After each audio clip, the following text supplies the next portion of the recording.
Lahat ng kabataan na nakikinig, nanonood ng video na to, yun ang mga nasa FB, no?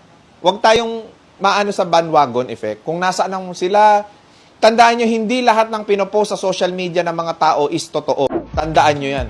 Marami dyan, fake it till you make it, para makainganyo lang ng mga tao. Kaya maraming nai-scam Ma'am Cynthia.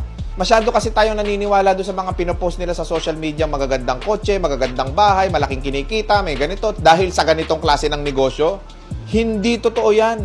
Hindi totoo lahat yan. Malay mo ba kung utang yan? Malay mo ba kung hiram yan? Malay mo ba hindi kanila yan? Even sa Amerika, ganyan.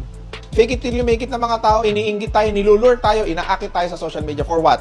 Para sumama tayo sa kanila so that we engage to them and maging profitable sa kanila.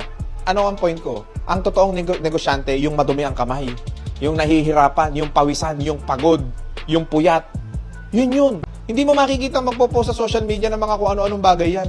Bakit? Kasi nagtatrabaho yan.